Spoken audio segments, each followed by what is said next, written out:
Resilience. It's a popular topic and a capability that's highly prized in today's complex, rapidly changing world in which burnout, mental health issues, and poor well-being are enduring problems for leaders. But what is resilience? What does it look like in an everyday life? And how exactly do you build it? Today, I'm joined by Dr. Alia Bojilova, registered psychologist, former SAS psychologist, expert on resilience, and author of the book, The Resilience Toolkit, a proven 4-step process to unlock your true potential. So who could be better qualified to join me today? So Dr. Alia, welcome to In Good Company. How are you today? I'm thrilled to be with you. Thank you for having me. Well, thank you for being here. We really do appreciate it. Before we get into the main topic of today's episode, why don't you tell us about yourself in 60 seconds? 60 seconds. It's always a challenge.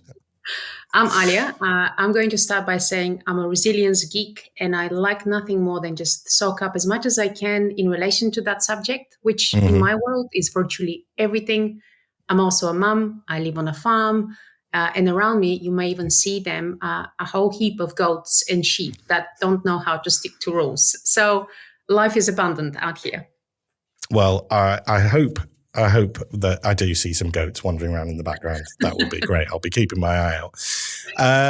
Okay, well, thank you again for introducing yourself. So let's get into it.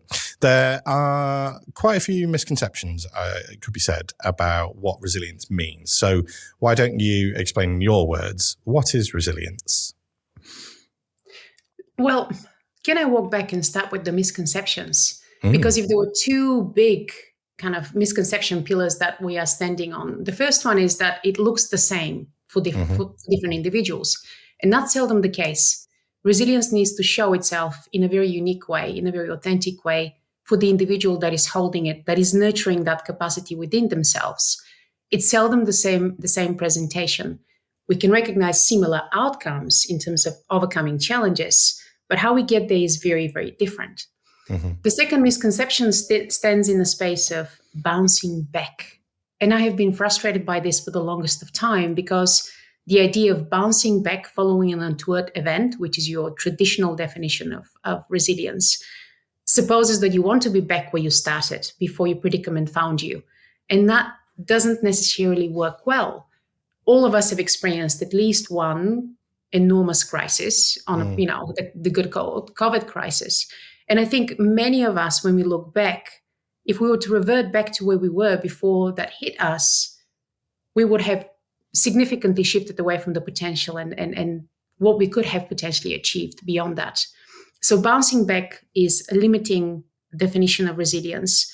The way I like to view it is the ability to bounce forward better than your predicament found you.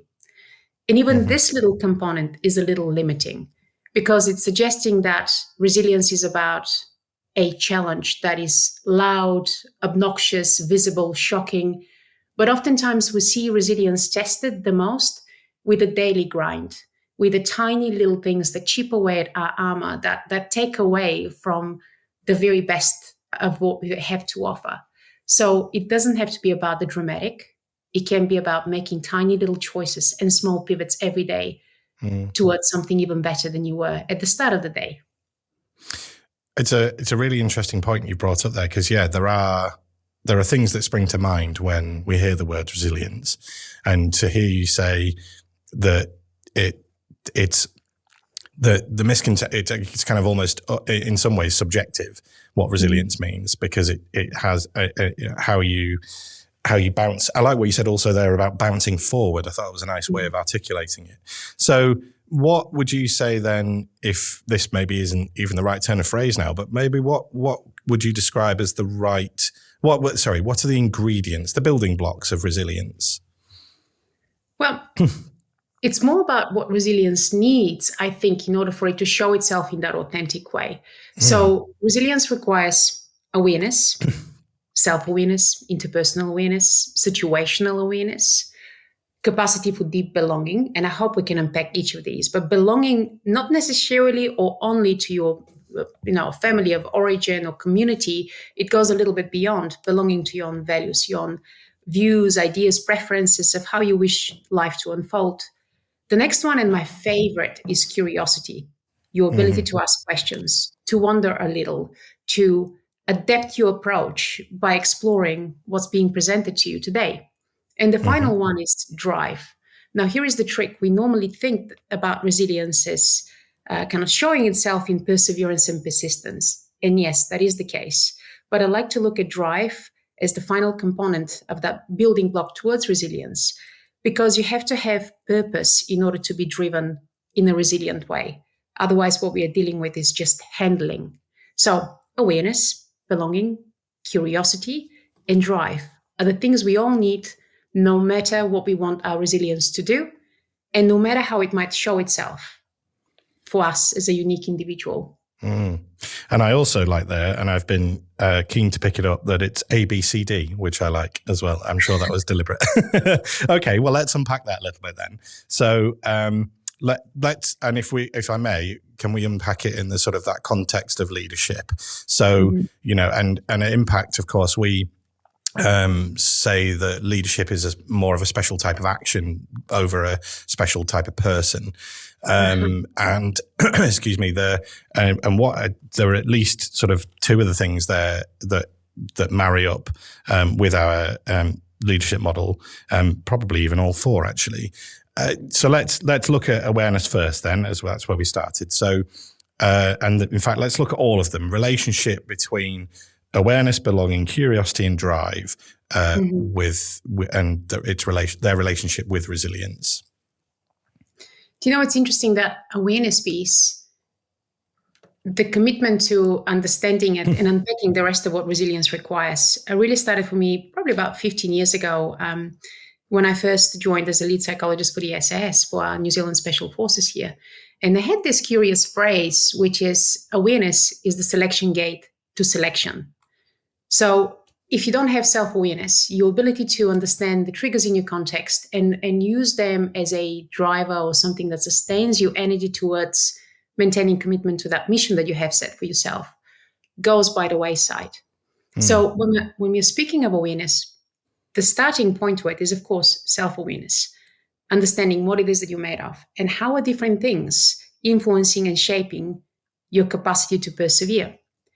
But it also has to include, particularly in the leadership context, and by that we mean leading self, leading others, leading enormous outcomes. It has to include situational awareness, because how we present in different scenarios, in different situations, is by design different. It should be different. We need to be paying attention to different cues in order for us to meaningfully engage with our context. But the interpersonal awareness is the stuff that matters, I think, the most when it comes to leadership, which is, if you understand yourself, how do you read those around you without bias? How do you read them from a place of curiosity?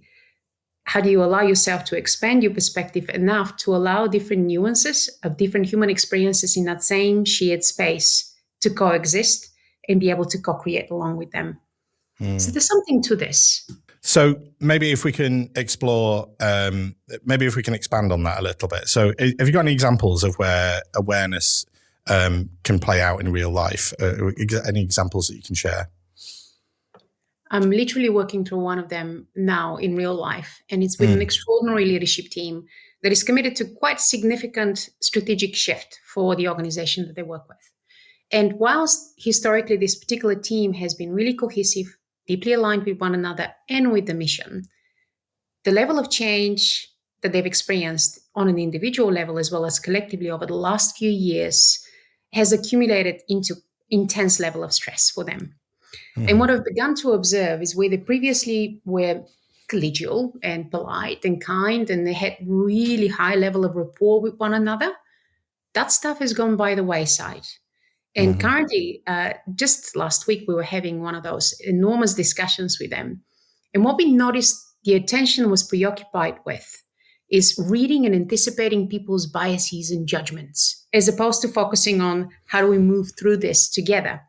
So effectively, when we observe situations like this, when there's been so much pressure for a prolonged period of time, and every one of us has absorbed that and hasn't paused to recognize what matters most, how can I regain my equilibrium, self-awareness, interpersonal awareness goes by the wayside, because we simply don't have the energy and the resources to invest in it. Reading the room, being able to adapt and adjust your approach so that you can see others be in that kind of place of higher trust and higher capacity and willingness to share ideas also goes by the wayside. And so it was quite confronting and a little bit sad, to be fair, to watch this in a team that has been previously perfectly well gelled. And so in terms of really pausing to understand how not having your own baseline can take away from your ability to build together collectively. This is very, very important, because most of us in the leadership space tend to gallop from one challenge to the next without pausing to appreciate how we need to pivot in order to be at a good enough place to reason. So that's what's on my mind at the moment. Yeah, that's really interesting. And I guess that's still in play at the moment then, the development of that team and kind of, and I guess their awareness is probably starting to increase from what you've described there. Perhaps we could then look at belonging in the same sort of way. So you mentioned belonging as the second sort of building block, the ingredient, if you like, of resilience. So let's go down the same process then. So let's expand on belonging, and then let's hear an example of where you've seen that play out. I guess belonging, the simplest frame of reference or kind of heuristic rule of thumb I have for belonging is the feeling you have when you know that you're firm on your feet, no matter where you are. It's the thing that you carry within yourself, right? It's feeling that joy of knowing that you are accepted, that you are worthy, that you, the environment around you needs you in some way. And the reason why it matters immensely for resilience is that in the absence of belonging, what we look to find is a way to fit in. And most of us in environments that are not supportive of belonging invest immense amount of cognitive and emotional energy trying to fold ourselves into a pretzel just to fit in. That's counterintuitive, right? So you simply cannot have resilience in its abundance that each of us would have access to if you feel like you have to read continuously all the changing cues through your amygdala as opposed to your beautiful, rich, calm, balanced mind, right? And so belonging is feeling accepted in the SAS. They used to say warts and all, which means not in spite of your differences, but because of them. And so it's when you get in a beautiful, I don't know, hopefully you have experienced it many times, but it's that feeling of showing up as you are, mindfully, and also feeling like those unique points of view that you hold are needed, that they are sought, that someone is standing there waiting to hear your perspective and see you being involved in this thing. And when you are in that space of belonging, no matter your context, you begin to experience this oneness with everyone around you. Ideas and views begin to flow seamlessly. Obstacles begin to become a bit of a challenge to explore as opposed to a barrier to overcome. And so it's a delightful thing for resilience. As an anecdote, I know we have all observed it in the leadership space countless times. You can have an extraordinary top talent that has performed exceptionally well in some of the most testing conditions, that changes context to one where belonging isn't priority, inclusion isn't priority. And suddenly the entire pattern of behavior, the reasoning begins to look entirely different, because so much of that energy is committed to, what are the rules around here? How am I tripping myself up? Where is the next minefield?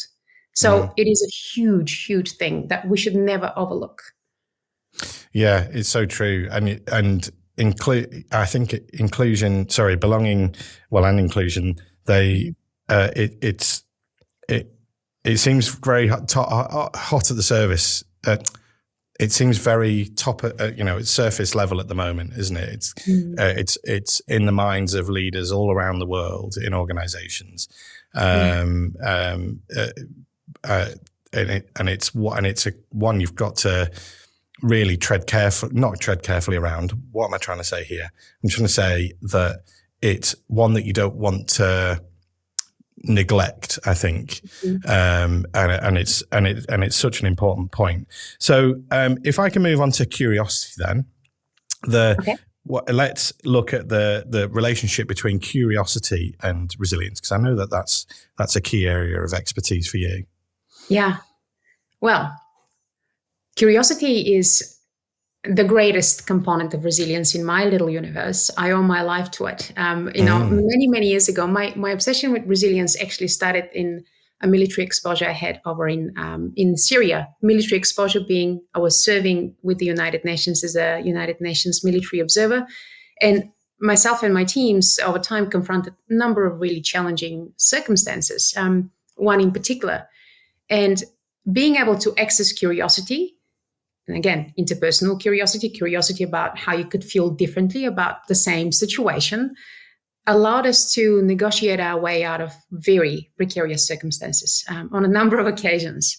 But how it actually works for resilience is that here's the simplest part. You cannot be freaked out and curious at the same time. And if you are dealing with anything worth engaging your mind with, it'll require curiosity as a matter of respect for your situation, So if you sustain curiosity about your situation, your context, your environment, other people, what it allows you to do is to engage yourself with it meaningfully, tango dance with it, as opposed to enforce yourself for it or withdraw yourself from it.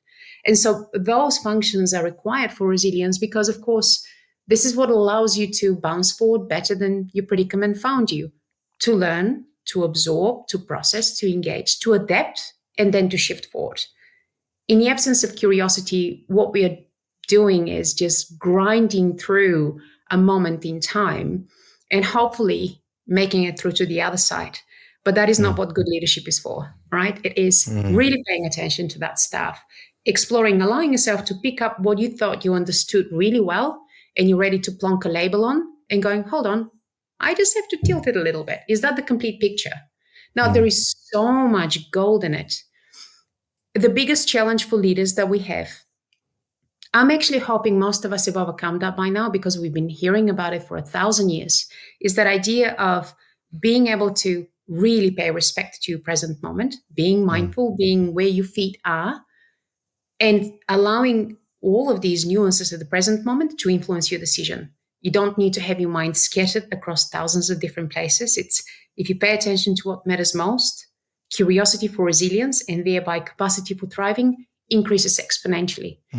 So I couldn't speak more about this. So that's really interesting because I think that, I think it ultimately, yes, people who have maybe people with life experience are probably finding themselves in those positions. I think there'll be people that are entering into their careers and things that have got that to learn. I find myself every now and again, feeling up against it. And when I don't look after myself and that, but what you've just said there about like really stepping back and taking stock of where you are and being curious about yourself, not necessarily just about other people, can then have that knock-on effect. Speaking of curiosity, and you brought up some precarious situations there. You've piqued my curiosity, so I'm just wondering if you're able to share a story from some of those instances you found yourself in, and how curiosity helped you to get out of them. Would you be able to share that? Yeah, absolutely. And first, this is relevant to that incident, that precarious situation. So I just want to double click, just in case someone that is listening to this is entering the workforce and is feeling like they need to develop that curiosity piece. I want to add a little temptation. The reason why it matters is that all of us, like it or not, whether we are optimistic bears or, not so much, we tend to have a negativity bias, particularly when we are encountering something that is new, something that might hold some degree of threat. The vast majority of us are stepping into these new environments, consciously or otherwise, with an element of caution. And when we do that, we are looking for this, the good old confirmation bias. It's like, there is a good reason for me to anticipate that this is going to be challenging and uncomfortable in a way I don't like. And when you are in that space, our mind is looking to prove that hypothesis. It's a whole heap harder for us to prove a positive hypothesis, right? Now, if we sustain capacity for curiosity, we allow ourselves to think that a boss that might look grumpy today isn't grumpy because of us. they might have a significant life event that they're managing at home. Yeah. And so you get yourself out of the way a little bit with curiosity. You allow yourself to not be in the center of everybody's universe. And resilience seems to go by the wayside very often when we think the world is out there waiting to judge us, to attack us, serendipitously. The most important incident where we clicked on the idea that curiosity might have a lot to do with resilience was when in May 2013, myself and two of my colleagues were taken hostage in Syria. Wow. And we were taken hostage unarmed by over 38 heavily armed militia members. When they took us, they stated to us that the intent was to make a bad video of us, and videos of decapitation were commonly used between warring parties in that region to communicate commitment to the mission. So we were taken into another area. We had a series of events that unfolded on the way to our holding area. And in spite of the initial threat and conviction in what they communicated, the short is we managed to talk our way out of our predicament. Wow. What I feel helped us most, it doesn't matter how many ways we review this situation, what really did save us was the ability to suspend our assumption for a hot second and to try and understand our adversary's perspective. These individuals that started off as potentially our worst ever adversaries suddenly became a fellow human that was bothered by something entirely theirs. And we were just, a stepping stone on the way to them achieving the mission. Once we connected with them, once we engaged an element of curiosity and allowed ourselves to, like I said earlier, see whether you can feel differently about this same situation. Is there something, what can I learn about this moment in time? Even if it's your final moment, how can I engage with it differently? That allowed us to problem solve along with them, which is the last thing in the universe you think you'll be doing with someone who means you harm. We could understand what the intent is. And instead of insisting on a particular way of achieving it, we could find a way to problem solve together, to find a solution that achieved the outcome without us losing our lives. It's an extraordinary sort of little moment in time that I see being replicated at perhaps less confronting, but not less stressful level for so many of the leaders that I work with, where we have, an outcome that you're out there to achieve, or someone is trying to force a worldview on you and new ideas of how things should travel. And we tend to kind of shut it out because it doesn't intuitively feel right for us. So I have interest when you tell that story in front of groups of leaders, which I would imagine you do.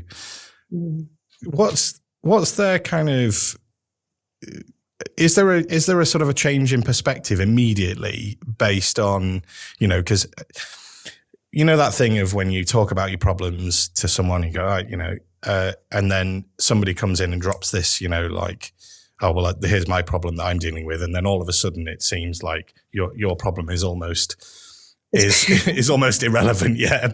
I would imagine, like when people talk about the sort of the issues that they're coming into contact with, the problems that they may be having, what do you find is the reaction that you get when you tell that story of go, well, by being curious, I've got myself out of a hostage situation where I could have met a sticky end, as it were. And, does it suddenly reframe things into people's minds when you start telling that story?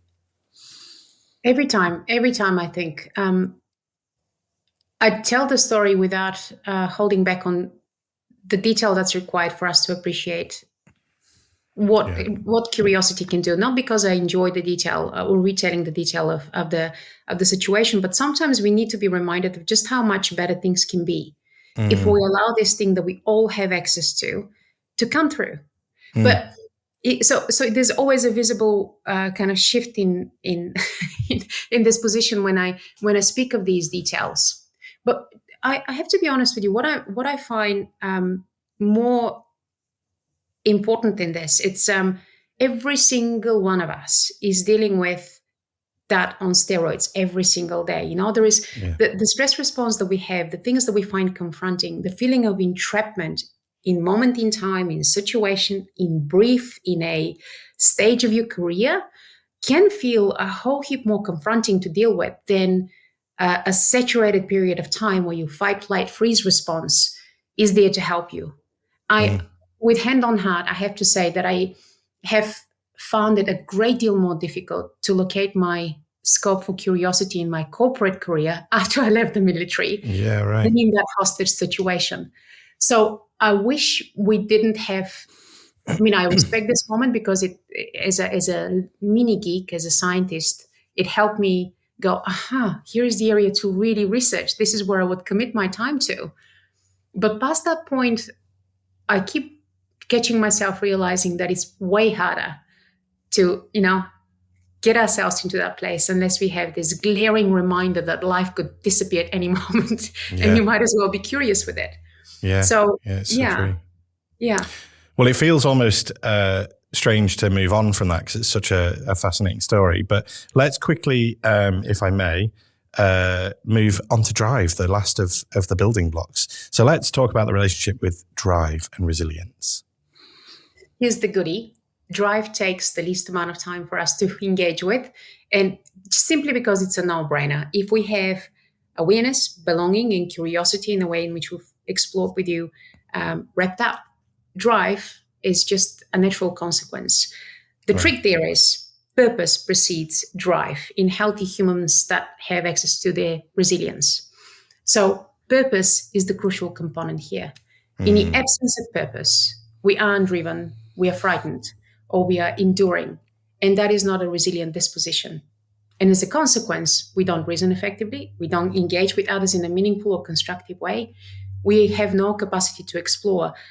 Even if we have the willingness, access to these wonderful things that so many of us talent go into organizations reduces. We aren't wired to be truly driven without being purposeful. So purpose precedes drive. And if we have access to it, and have the freedom to unpack it and understand it along with others around us, it's delightful. Yeah.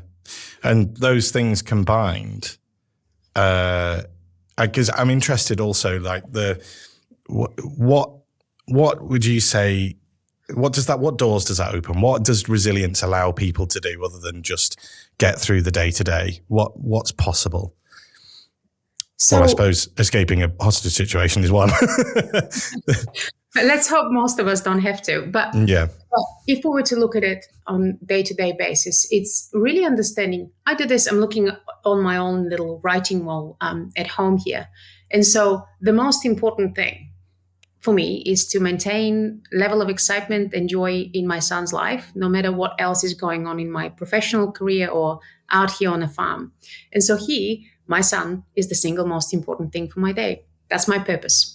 If that one purpose is fulfilled today, the rest of it is a little bit less relevant. The reason why I mention this is what it does for my resilience is being very clear on my purpose, is that if I'm clear on this, my drive for everything else is sustained because I have that sense of agency, I have self-efficacy. I feel that my energy flows in precisely the place where I choose it to go. And as a consequence, I don't allow myself, or it becomes a little harder for me to become distracted by minor white noise.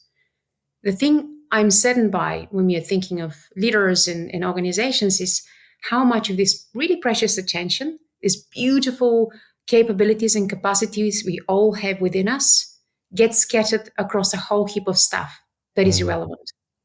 And so unless we know our purpose, we can get swayed from one thing to the next every minute, and that creates some really nasty kind of minefields for our resilience and our capacity to thrive. So, yeah, I'm sort of reflecting as you've been talking there because, like you, I have 2 boys, one of which is 4, and the other is 3 months today, in fact, and obviously, as soon as you started talking so lovely about your son there, my mind was just like straight to my boys as well.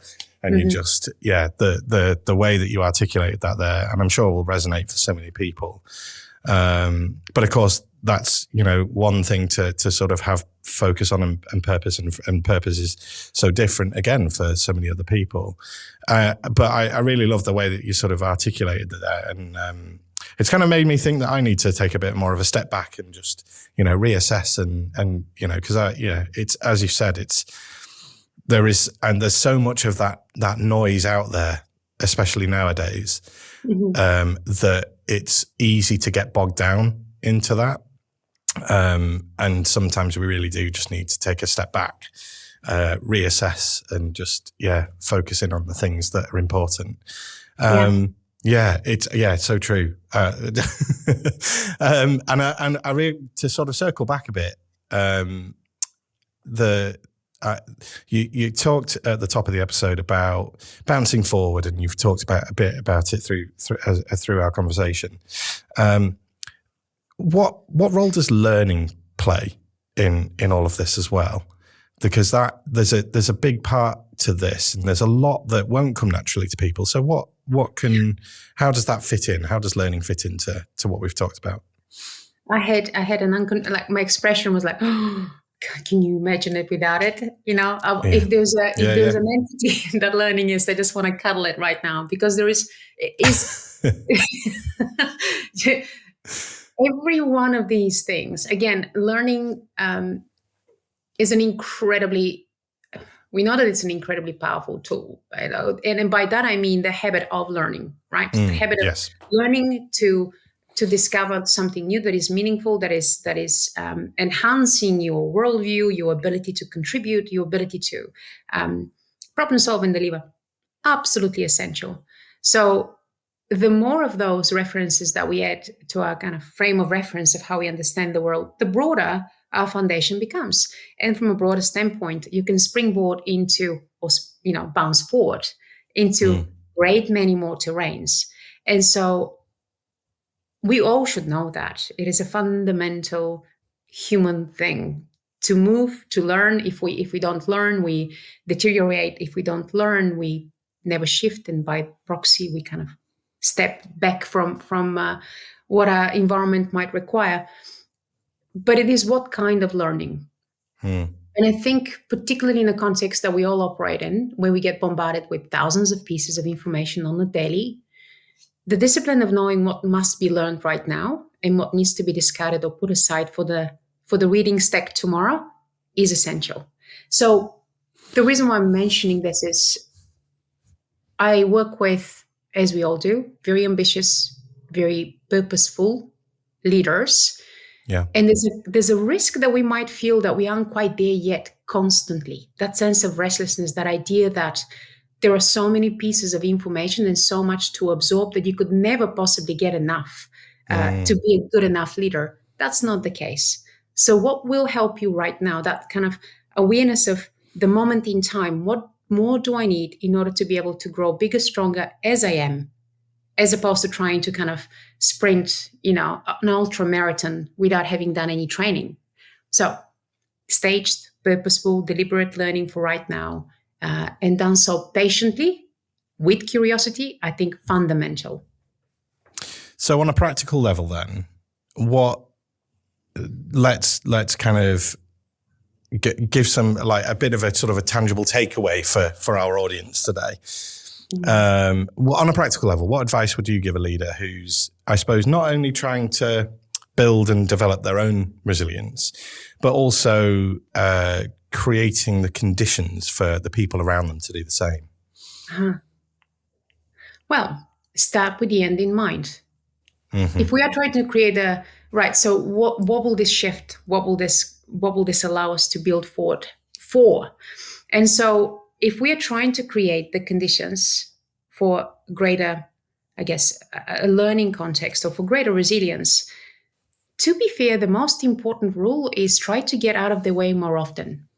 So what I mean by that is, if our purpose is clear, if we have created the conditions for a deep sense of belonging that invites every individual to contribute in the fullness of the capabilities, if we practice the rules of awareness and create the conditions within which curiosity is thriving so that we can explore and move towards that purpose with a sense of momentum, the rest of it is get out of the way more often. Every one of us, like I said at the beginning of our conversation, has different access to resilience at different times, must learn different things for different phases and stages of our lives. And in some cases, some of us may just need to learn to rest and keep it easy and not absorb more. And so I'm not a massive fan of being overly prescriptive about that stuff because it's a very special thing, right? And so be that learning in general or learning for resilience, it is a subjective thing. And so rather than us complicating it, creating the sense of trust and confidence that this is essential for us to do well, and not being overly prescriptive about how each and every one of us is going to go about it, perhaps is the magic pill. There's some lovely things that you've been saying there about, and it made me kind of think of that sort of that learning agility piece. Being able to adapt your learning to the situation that you might need to or the kind of context that you might be learning in. I think there's a really nice way of describing and putting that purpose and meaning into it as well. That's so crucial to. So if we were to kind of offer like a next step for somebody, so say person listening to this, like tomorrow or after listening to this, I go, right, I know what I'm going to do. The first step to building resilience, what would that first step be, do you think? Can I go with a heuristic, with a rule of thumb? Go for it. Cool. Okay, so I'm just going to encourage us to practice this heuristic I love, which is mind where your mind goes. So mind where your mind goes. Mind where your mind goes. So consciously focus your attention on what matters most, just like we discussed with you a minute ago. Consciously focus on that negativity bias and try to pivot to the positive. Be intentional with your engagement. And let's see how much things could be different and better. So mind where your mind goes. In the environment in which we all operate, there are so many things that demand from our already porous attention that it's seldom a constructive way for resilience, for us to kind of, walk into life that way. Pausing, choosing where your attention needs to go, being deliberate about where you don't want it to be spilled over. That's the job to be done. The rest of it follows a whole heap easier from there. I really love that phrase, mind where your mind goes. I'm going to, I might even print that out and stick it on the wall or put it on my laptop desktop. I think that would be be a good, because it's so true. And it often, as a person that has a very active brain, but not necessarily in a useful way. Yeah. I relate so much to that because, my brain just goes at 1,000 miles an hour all the time. And it takes active energy to really sort of step back and really sort of just take a minute to, and so that I really relate to, and I'm sure many other people will as well. I've just been. In fact, I'm a bit sad because we're running out of time, and I could spend so much more time with you, but I'm conscious that we've got to get back back to your day, but before I do let you go, I'm just going to ask you one final question, which is it's a bit more of a personal question actually, and we've covered a lot of ground in this past 40 minutes or so, And so I wonder how easy this might be for you. It may or not be. And you've probably heard this question before. You probably even asked it to groups before, which is that if you were to look back on your own life and your own career, knowing what you know now, what advice would you give your younger self? That one hasn't changed at all. And I keep needing to remind myself of that advice to self every day is make more space for joy. And I do want to be really, really serious about it. I mean, nothing fluffy about this, right? Is when we're thinking about the amount of stuff, information, sources of threat, ideas. No wonder most of us have a very active or hyperactive minds. but not so much a very productive minds or very deliberate minds, right? We are constantly scattered. And so joy, in a way that matters to me, has changed over time. The source of it has changed over time. The way in which I sit in it has changed over time. But I'm very aware that in the absence of it, not much good comes out of my engagements. And so if I compromise on that one thing, on a psychological level, of course, the biochemistry of my mind is changing, and I'm engaging with a very, kind of transactional version of self, as opposed to the creative, zesty, resilient version of self that I want to engage with the world. So make more space for joy, whatever that takes. Micro moments of it, even in situations that seem like the worst predicament, can create the most radical shift to the positive in our experience of life. So yeah, that's well, it. What a great piece of advice. And normally I turn to my guest and I say, do you live by that advice now? And you've already said that you do. And it's clear that you do. And I think, again, that's another thing that I probably will write on my wall, on my desktop, on my background, of just various quotes from today's episode, of just like, oh yeah, you need to do a bit more of that. And so I've taken so much away from today's conversation. I'm so grateful to you for giving us your time, for sharing your experience, for sharing your expertise, and your insights. So yes, thank you for sharing all of that. We're very, very grateful to you. So thank you ever so much. That just leaves me to say that if you'd like to find out any more about Impact, or if you'd like to find more about Alia and her book, we'll put all of the links that you would need in today's episode description from wherever you found it. So thank you once more to Dr. Alia Bojilova for joining me today. And until the next time, take care.